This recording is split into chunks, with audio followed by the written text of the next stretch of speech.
This is my first trip to Mexico as president, and I see this visit, as I know President Calderon does, as an opportunity to launch a new era of cooperation and partnership between our two countries, an era built on an even firmer foundation of mutual responsibility and mutual respect and mutual interest. We had a productive and wide-ranging conversation, and I think we have taken some very important steps down that path.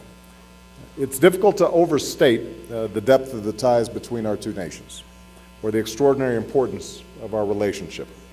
It's obviously a simple fact of geography that we share a border, and we've always been bound together because of that geography. But it's not just that shared border that links us together.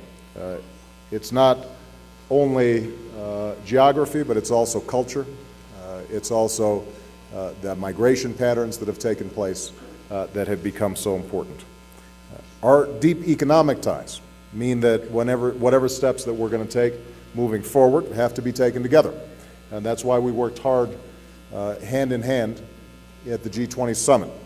And that's what we will continue to do at the Summit of the Americas and beyond, so that we can jumpstart job creation, promote free and fair trade, and develop a coordinated response to this economic crisis. We also discussed our shared interest in meeting an immigration challenge that has serious implications for both the United States and for Mexico.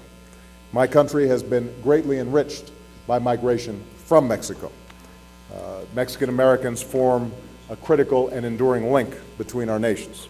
And I am committed to fixing our broken immigration system in a way that upholds our traditions as a nation of laws, but also as a nation of immigrants.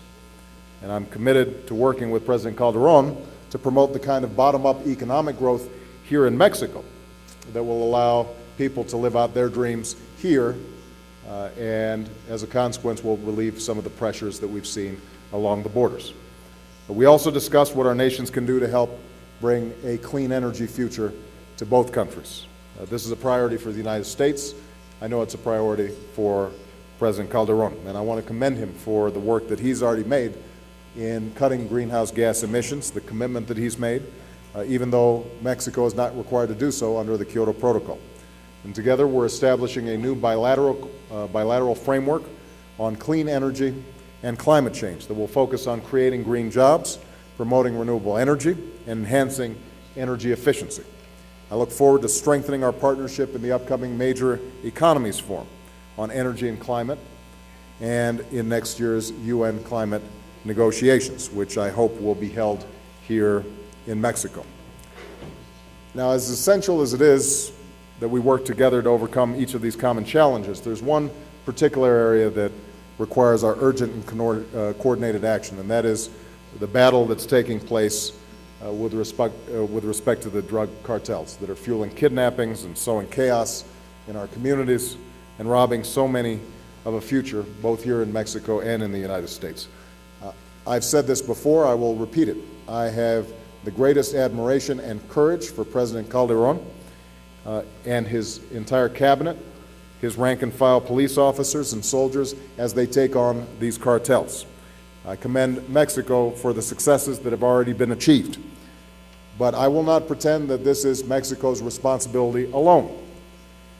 A demand for these drugs in the United States is what is helping to keep these cartels in business. This war is being waged with guns purchased not here, but in the United States. More than 90% of the guns recovered in Mexico come from the United States, many from gun shops that line our shared border. So we have responsibilities as well. We have to do our part.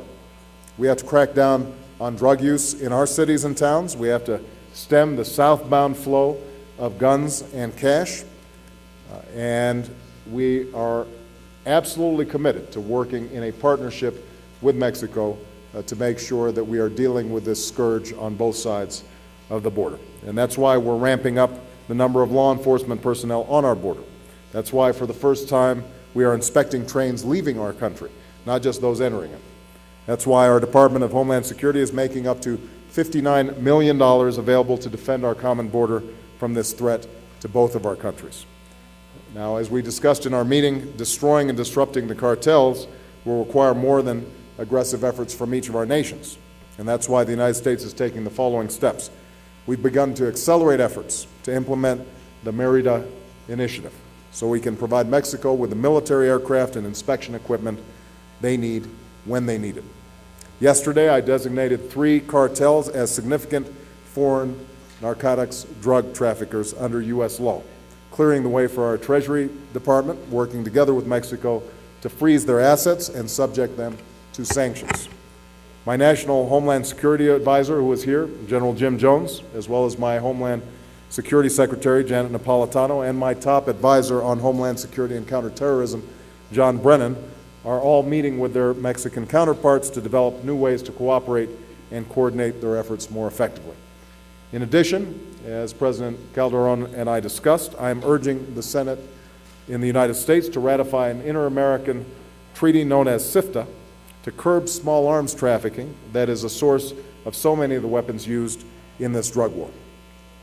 Now, there are some of the common challenges that President Calderon and I discussed in our meeting and that we're going to be working on to overcome in the months and years ahead.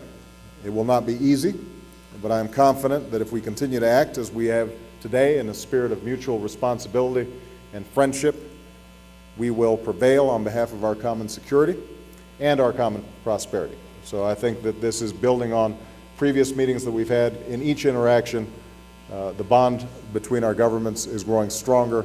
I am confident that we're going to make tremendous progress in the future.